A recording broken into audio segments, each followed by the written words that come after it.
ఆ? చాలా సంతోషంగా ఉంటారేమో, చాలా ఆనందంగా ఉంటారేమో మీ అందరికాడ. ఆ లాస్ట్ ఆయన ఒక్క ఆయన సంతోషంగా ఉన్నాడు.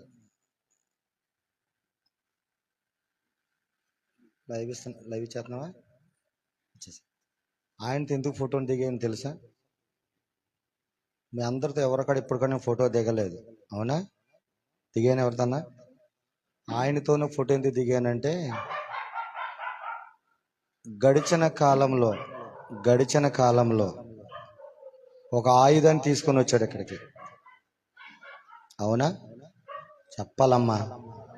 మీరు రండి సార్, ఇటు మీరే రండి. నాకులాగా మంచి కుర్రోలాగా ఉన్నావు, ముసలోడు అయినా కానీ రండి ఒకసారి.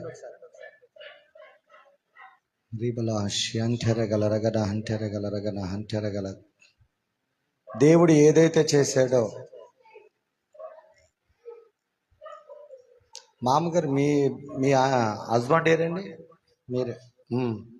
ఒకసారి మీకు వచ్చిన ప్రార్థన చేశాను కదా, ఆ రోజున మీరు మైక్లో నేను అన్నాను, అయ్య గారు మీరు బాగా చెప్పారని అన్నారు. అది చెప్పింది నేను కదా, కానీ దేవుడు ఏడి మీ హస్బెండ్? చూశాను సార్, నేను చూసా. ఎక్కడెవరి దగ్గరికి వెళ్ళినా వాళ్ళందరినీ కూడా దేవుడు కార్యం చేశాడు. తర్వాత ఎవరు అనారోగ్యంతో ఇంట్లో ఉన్నారు, అది మీకు సంబంధించిన వాళ్ళే. తీసుకురండి ఆయన.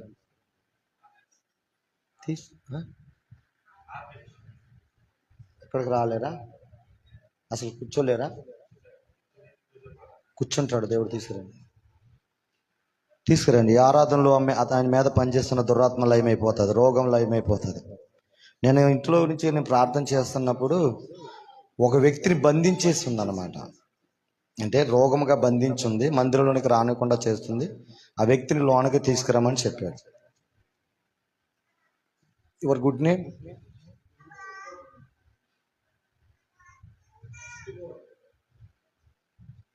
చాలా సంతోషం. ఎందుకో తెలుసా, ఒకప్పుడు ఈ గుడిలో ఇంత అందంగా లేదు, ఇవన్నీ లేవు నేను వచ్చినప్పుడు, అవునా? ఇది మారింది. అలాగే ఈ వ్యక్తి కూడా చెప్పలు కొడదామా? దేవునికి మహిమ కలుగును గాక. నేను అక్కడ కూర్చున్నప్పుడు ఆయనతో ఫోటో దిగుతున్నదిగో నీ ముందున్న వ్యక్తి ఒకప్పుడు నువ్వు వచ్చి వాక్యం చెప్పినప్పుడు గొడ్డలు తీసుకొచ్చాడు. ఆయన ఏదో చెయ్యాలనుకుని వచ్చాడు, కానీ నువ్వు ఏ ప్రార్థన అయితే ఇక్కడ చేసావో మరలా నువ్వు వచ్చేటప్పటికి అతను మార్చుతున్నానని చెప్పాను నీకు. అతను మార్చుకొచ్చి తీసుకొచ్చి అతనితో నేను పాట పాడిస్తున్నానని మాట్లాడాడు. నేను ఆ ఇంట్లో కూర్చున్నప్పుడు దేవుడు అదే మాట్లాడుతున్నాడు. శాంసన్ జోషువా, నువ్వు వెళ్ళిన కాడ ఎవరైతే నీకు వ్యతిరేకంగా వచ్చి గొడ్డలు తీసుకొచ్చాడో ఆ వ్యక్తిని నేను మార్చాను, అవునా? చూపించాను. నా మొహం చూపిస్తావారా? అప్పల రాజా, నా మొహం కదా, ఆయన మొహం చూపించు. ఈ లైవ్లో మీరు ఎవరైనా wherever are other states, other countries, wherever are మీరు చూస్తున్నారు కదా. ఇదే మొదటి సాక్ష్యం. ఈ నూతన సంవత్సరంలో ఇవాళ అక్కడ వెడ్డింగ్ కార్డ్ అదే పెట్టా, నూతన సృష్టి. ఇవాళ సబ్జెక్ట్ కార్డ్ మంది ఏంటి? నూతన సృష్టి. ఆ నూతన సృష్టిగా మరి నీ పేరేం పేరు అన్నారు? చెమటలు పడుతున్నాయి, నేను తీసుకెళ్ళి జైలు అయిను అని చూడండి. చెమటలు పట్టేస్తున్నాయి నేను చూడండి. ఈ వ్యక్తి ఒకప్పుడు ఇదే మందిరంలో నేను ప్రార్థన చేసి ఒక ఆమెను దెయ్యాన్ని విడదగొట్టి వెళ్ళొచ్చిన తర్వాత ఇదే శుక్రవారం ఉపవాస ప్రార్థనలో సంఘక్షేమ అభివృద్ధి కూడికలో తన భార్య మీదకి గొడ్డలు తీసుకొచ్చిన వ్యక్తి. కానీ ఈరోజు ఎవరైతే గొడ్డలు తీసుకొచ్చాడో ఆ గొడ్డలతోనే ఈ మైక్ పట్టుకుని దేవుణ్ణి స్తుతించడానికి దేవుడు కృప చూపించాడు. ఈ ఊరిలో ఇదే రివైవల్. చెప్పలు కూడా దేవుని నామాన్ని మహిమపరుద్దాం. హల్లెలూయా, హల్లెలూయా. తమ్ముడు, ఖచ్చితంగా చెప్తున్నాను, ఇప్పుడు వరకు ఎవరి దగ్గరైతే అవమానపరచబడ్డావో, ఎవరైతే నిన్ను హేళన చేశారో, ఎవరైతే నిన్ను నిందించారో, నా దేవుడు ఈ రోజు నుంచి నిన్ను ఊరేగిస్తున్నాడు. యేసు నామములో ఏ విధంగా అయితే ఉన్న వ్యక్తి నన్ను మార్చి ఈ రోజు ప్రపంచంలోనికి తీసుకెళ్లి ఏ విధంగా అయితే నన్ను వాడుకుంటున్నాడో నీ సాక్ష్యాన్ని బట్టి, ఒకప్పుడు నా భార్య ఎలాగైతే చర్చికి వెళ్తే నరుగుతాకెళ్ళానో అటువంటి వ్యక్తి నన్ను దేవుడు మార్చాడని ఆ ఒక్క మాట చెప్తే అనేక మంది తాగుబోతులు ఇదే గ్రామంలో మారబోతున్నారు. చెప్పకూడదు, దేవునామాన్ని మహింపరుద్దాం. రీబలాషి అంచరగలధర. ఎందుకో తెలుసా, నేను ఎందుకు ఆ రోజును తీసుకొచ్చాడో తెలుసా? ఇదిగో ఇలాంటి మహిమ నువ్వు చూడటానికి. ఆమేన్. అందరి ముందు ఒక వ్యక్తిగా నేను ఒకప్పుడు నిన్ను చూస్తే భయపడేవారేమో, ఈ రోజున మారి నిన్ను చూసి దేవుడు సంతోషిస్తున్నాడు, లోకము సంతోషిస్తుంది. అంతేకాకుండా నీ సంఘము, నీ భార్య కాడ రాబలాషి అంచరగల. ఒకప్పుడు తాగి నీ ఇష్టానుసారంగా జీవించేవాడు, తాగి నీ భార్యను కొట్టేవాడు, తాగిని రీవనమాటి అంచెరగల షి అంచెరగల డబ్బులన్నీ కాడ వ్యర్థము చేసేవాడు. ఈ రోజు ఆ డబ్బంతా కాడ ఏదైతే నకిలీ గోల్డ్ని మెల్ల చేసావో, మరలా దేవుని చిత్తము నేను వస్తే కాసు కన్నా బంగారం ఎక్కువ నువ్వు కొంటున్నావు. చెప్తున్నా చూడు, అది కాడ చెప్తున్నా. ఒక రోజుకొచ్చి ఒకవేళ నువ్వు 200 రూపాయలు నువ్వు తాగి ఉండొచ్చేమో, ఎక్కువే తాగేవాడు కానీ తక్కువ చెప్తున్నా. లైవ్ వెళ్తుంది కాబట్టి నేను తక్కువ చెప్తున్నా. ఎంత తాగేవాడు? 1000 రూపాయలు తాగేవాడు. ఆ 1000 రూపాయలు ఏదైతే తాగేవో ఆ 1000 రూపాయలు ప్రతిరోజు జమ చేయి. నెలకొచ్చి 30,000, కాసు వచ్చి 50,000. కరెక్ట్గా మరలా దేవుని చిత్తం వచ్చినప్పుడు కొన్ని నెలల తర్వాత వెంటనే రాను, ఖచ్చితంగా రాను, కొన్ని నెలల తర్వాత వచ్చినప్పుడు ఎంత బంగారం మెల్ల ఉంటుందంటే అంత మహిమగల కిరీటం నా దేవునికి ఇస్తున్నాడు. ఆమేన్.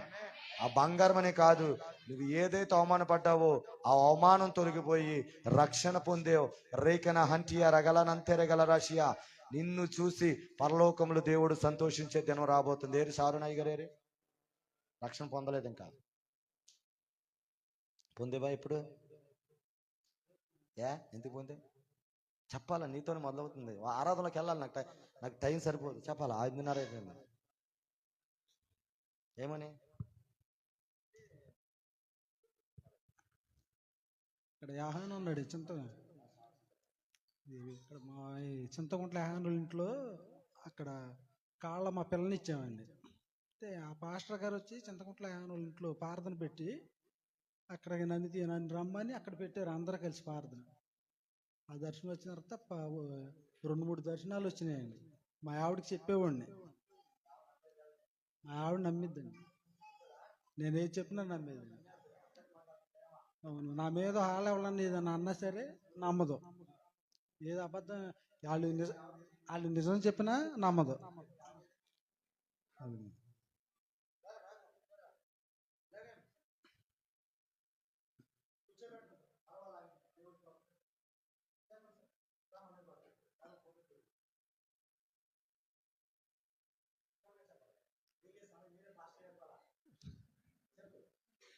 మా ఆవిడకి ఎవరన్నా ఏదన్నా చెప్పినా నేను వాళ్ళు నిజం చెప్పినా నమ్మేది కాదండి.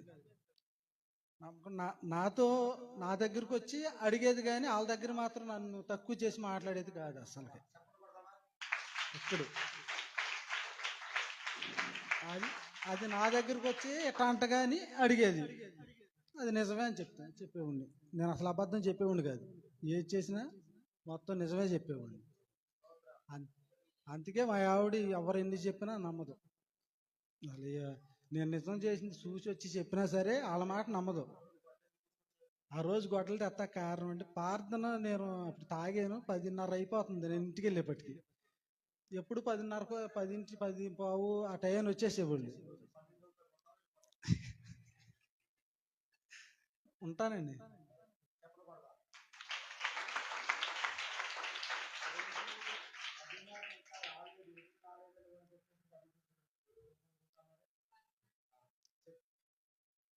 అప్పుడు నేను తాగిన టెన్షన్ వస్తుందండి.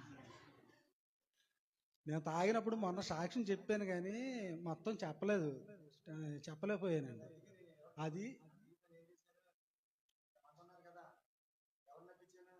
నన్నే రప్పించారండి చెప్పడా.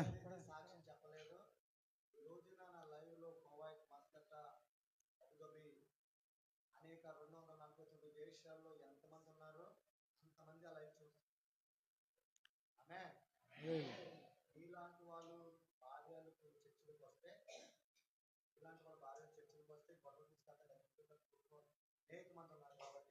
మీ సాక్ష్యం ద్వారా వాళ్ళందరూ మార్చబడతారు.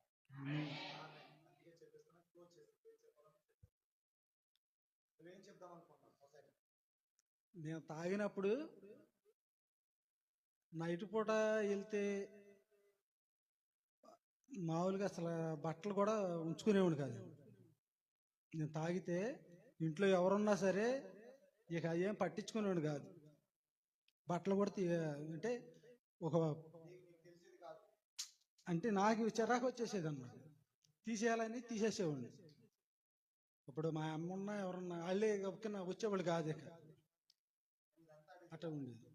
నువ్వు ఇప్పుడు చాలా మంది చర్చికి వెళ్తుంటే భర్తలు నీకు లాగానే గొడవలు తీసుకొస్తామో, ఇంటికి వెళ్తారు పోతామో, ఏదో జరుగుతుంది ఉపవాస ప్రార్థనకు వచ్చిన. నువ్వేం చెప్దాం అనుకున్నావు సొసైటీ? అలాగా చేయొద్దని చెప్తావా, చేయమని చెప్తావా? చేయకూడదు.